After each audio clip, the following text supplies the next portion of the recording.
Meron akong sitwasyon na nakita sa internet. Merong isang driver na nahuli na nag-load at nag-unload sa hindi naman designated na part ng kalsada. Tapos nahuli ng enforcer.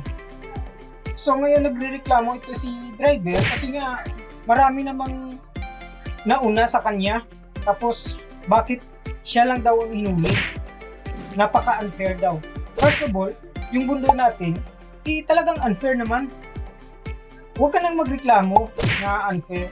Kasi nga yun yung realidad natin. Kung gusto mo makita yung ebidensya na natural lang po na unfair ang lahat, tingnan mo sa salamin yung itsura mo.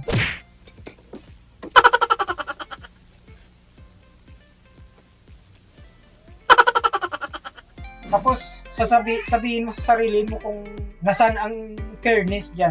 Yung ibang mga tao, ang gagwapo, ang puputi, ang titikas, ang gaganda ng mga pangangatawan.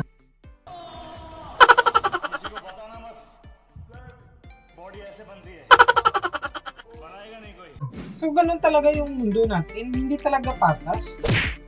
At yung point doon, alam mo nang mali eh. Ba't ka pa nag-park? Ba't ka pa nag-load doon ng pasahero? Bakit ka pa nag-pick up doon ng pasahero? Alam mo namang hindi tama na mag-load at unload ng pasahero sa area na yun. Tapos pagsisigawan mo na saan yung fairness. Kaya alam mo na nga mali. At ito pa yung pinaka problema dyan. Nandamay ka pa. Yung iba hindi nahuli. Gusto mo pa silang ipahuli. Gusto mo pa silang idamay. Kasi naghanap ka ng patas. Pero kung hindi mo nang dapat nilabag yung patakaran, edi sana wala kang problema. Ang problema kasi, pagiging irresponsable ng tao. Ano? Oh, ano? Bakit? Ha? Alam mo nang mali, tapos nahuli ka, tapos mandadamay ka. Be responsible naman. Nahuli ka na eh. Tapos gusto mo sila ipahuli din. Ikaw lang nga nahuli. Ikaw lang gustong huliin.